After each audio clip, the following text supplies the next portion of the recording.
এই জন্য বলা হয় এই বেল হচ্ছে রুল আর জেল হচ্ছে এক্সেপশন। এটা আমাদের আইনমন্ত্রী মহোদয় যদি না জানে, এর চেয়ে আনফরচুনেট আর কি হইতে পারে? একজন অপরাধী, একটা ফাঁসির আসামি, তারও যাতে বিচার যদি হয়, সেটা তাকে ও অপরাধী কেন তাকে আত্মপক্ষ সমর্থন দেয়, কেন তার লয়ার থাকে? সে যে অপরাধটা করেছে সে যেন বুঝতে পারে সে অপরাধটা করেছে, এবং তার জন্য এটাই শাস্তি, এর কোনো বিকল্প নাই। পরিবর্তন তো অলরেডি এসে গেছে। সেটা হচ্ছে আপনাকে প্রথমে স্টার্ট করলাম, এখানে আমরা বৈষম্য বিরুদ্ধে আন্দোলন করে আমরা বৈষম্য থেকে কোথায় দূরে আসতে পেরেছি। মাননীয় হাইকোর্টের যেখানে কনস্টিটিউশনালি সাংবিধানিকভাবে যেখানে বিচার ব্যবস্থা করা হবে, যেখানে বেল দিয়েছে শত শত লোক, এখানে আইনজীবীরা চাকরি করে না, তারা এই আইন পেশার উপর নির্ভর করে জীবিকা নির্বাহ করে, সেটার ব্যাপারে যদি আইন উপদেষ্টা কমেন্টস করেন এবং সেটার পরিপ্রেক্ষিতে যদি মাননীয় বিচারপতিদের হোয়াটসঅ্যাপে টেক্সট পাঠানো হয় জবাবদিহিতা করার জন্য, তাহলে এর চেয়ে দুঃখজনক আর কি পরিবর্তন আপনি আশা করতে পারেন? আর যেটা আপনি প্রিজন ব্যানের কথা বলছেন, তো আপনারা তো ইউরোপে থাকেন, মানে ইংল্যান্ডে থাকেন, আমি ওখানে ছিলাম, আমি সবসময় ভাবতাম রাজনীতি করি, মৃত্যু কোনো কিছু দেখে ভয় পাই না, কিন্তু প্রিজন ব্যান থেকে আমার খুব ভয় ছিল, যে মনে হচ্ছে প্রিজন ব্যানে উঠলেই আমি দম ফাঁপিয়ে মারা যাব।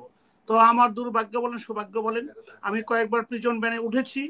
তো প্রিজন ব্যানে উঠেছি, তো এমন ঢাকার পরিস্থিতি, ওই প্রিজন ব্যানের ভিতরে মাঝখানে কিছু সিট থাকে খুবই কম, এই যে চেয়ারের মতো না, আপনার বেঞ্চের মতো, ওইখানে বসে, উপরে ফ্যান আছে, ওইখানে বসার কোনো সুযোগ পাওয়া যায় না বাংলাদেশে। সেখানে আমরা যারা সাধারণ, সেখানে একসাথে বস্তার মতো চাউলের মতো ঢুকে দেওয়া হয়, সাথে আবার হাত করাও থাকে। দুইজনের সাথে যখন হাত করা দেয়, আপনি ইচ্ছা করলে ছাগল যেমন একটা সাথে আরেকটা বাঁধে, তার চেয়েও আমাদের অবস্থা খারাপ হয়, নিঃশ্বাস ছাড়া কোনো সুযোগই নেই।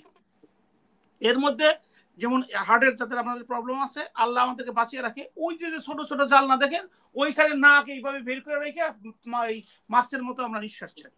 এখন যেটা আমরা ইনু সাহেবের ক্ষেত্রে দেখলাম, যে ওইখানে ওই যে বসার জায়গা আছে, উনি যত বড় অপরাধী হোক না কেন, অপরাধ বিচার হবে আদালতে, তাকে শাস্তি দেওয়া হবে, ইভেন যদি ফাঁসিও দেওয়া হয়, ফাঁসির আগে তাকে কিন্তু সর্বোত্তম ভালো ব্যবহার করা হবে।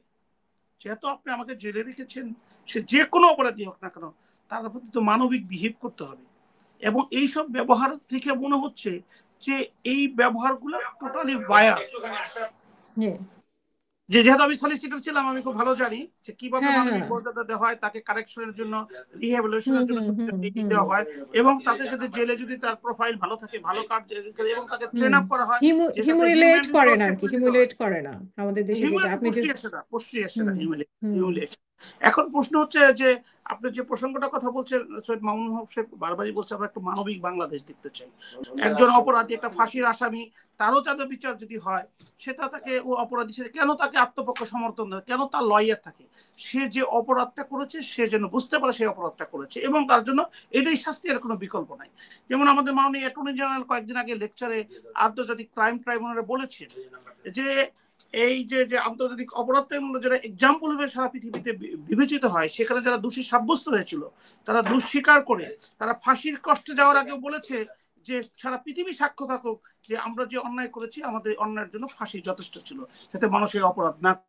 সেই কারণে বলবো যে বাংলাদেশটাকে যদি আপনি গঠন করতে চান, এখানে বিচারপতিরা কাকে আপনার রায় দিবে সেটা যদি আপনারা ডিক্টেট করে, তাহলে স্বাধীন বাংলাদেশের কোনো বিচারালয় গঠন হবে না।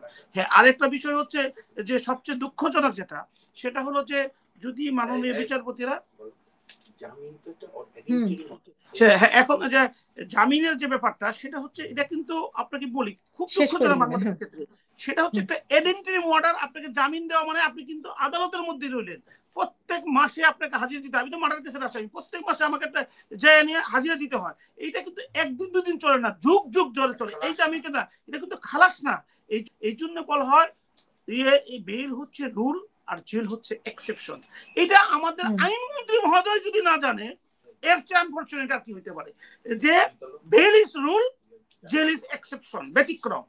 কারণ আপনি বেলের মধ্যে এখন এই কাজগুলো যে ওনারা যে কথাটা বলেছেন, আমি শুধু এই বক্তব্য দিয়ে আপনাকে শেষ করব। কেন আহত হয়েছে আমি আমার ব্যক্তিগত, যেমন ইংল্যান্ডে রিজনেবল ম্যান মানে কি, তোমার অবস্থান থেকে তুমি অন্যকে বিবেচনা করো।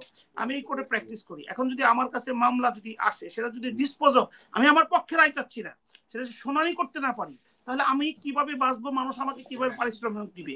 এখানে 12,000-এর উপরে লয়ার আছে, তারা ইউনিভার্সিটি থেকে পাশ করছেন, ডাবল ডিগ্রি, তাদের অনার্স মাস্টার আছে, এবং ল হচ্ছে বাংলাদেশের অন্যতম টপ সাবজেক্ট। সেই সাবজেক্ট পড়ে এসে তারা যদি মামলা হিয়ারিং করার সুযোগ না পান, তাহলে তারা চলবে কেন? এইটা যদি একটা আইন উপদেষ্টার নলেজে না থাকে, এই বাস্তবতা যদি না বুঝেন, তাহলে করবে। এবং এই বাংলাদেশে একটা এফিডেভিট করার জন্য দূর দূরান্ত থেকে এসে সারাদিন বসে থাকতে হয়, এফিডেভিট করেন। এবং কেন করেন? যে মহামান্য হাইকোর্টে আমি একটা ন্যায় বিচার পাবো, সেই ন্যায় বিচার। এখন আমি আপনাকে বলি, গত 4 সেপ্টেম্বর আমাদের ভ্যাকেশন ছিল, সেইটা 19 অক্টোবর খুলেছে।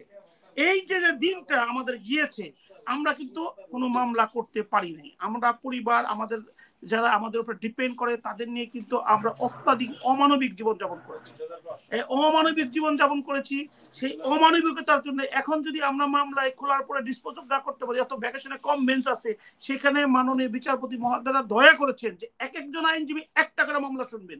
কেন? আমাদের জীবিকা নির্বাহের জন্য এটা অনুধাবন করতে হবে।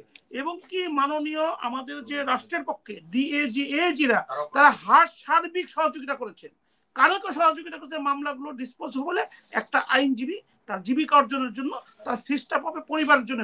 সেইখানে আমাদের রুটি রোজগারের জায়গায় ওরা আঘাত করেছে, যেখানে আমরা সকলেই আহত হয়েছি, অত্যন্ত আহত হয়েছি। যে একটা আইন উপদেষ্টার পক্ষ থেকে, উনি হয়তো লেকচারার, উনি বেতন পান, উনি হয়তো বিভিন্ন স্কলারশিপ পাই, বিভিন্ন বিদেশ থেকে আসছেন, ওনারা বিভিন্ন, উনি হয়তো আগার দিলীপ আগারওয়ালের বেল, বিভিন্ন মানুষের বেল হয়ে গেছে নিজের কোর্ট থেকে, এইসব বিভিন্ন কোশ্চেন কিন্তু মানুষের কাছে আসতেছে, সেটা আলাদা মেটার। কিন্তু আমরা পরিশ্রম করে জীবিকা নির্বাহ করব, আমাদের সেই এই রুটি রোজগারের মধ্যে হস্তক্ষেপ করে আশা করা যায় না। যাই হোক, আর বেশি কথা বাড়াতে চাচ্ছি না। আপনি একটা সময় কোর্ট থেকে বেরিয়ে যাব তখন বলেছেন, আমি আপনার মাধ্যমে বলতে চাই, বাংলাদেশকে আমরা ভালোবাসি। বাংলাদেশকে ভালোবাসা মানে বাংলাদেশের মানুষকে ভালোবাসা, মানুষের দুঃখ কষ্ট সহ্য করা। আমাদের বাংলাদেশ সুন্দর হোক, সবার জন্য মানবিক বাংলাদেশ গড়ে উঠুক। ধন্যবাদ আপনাকে।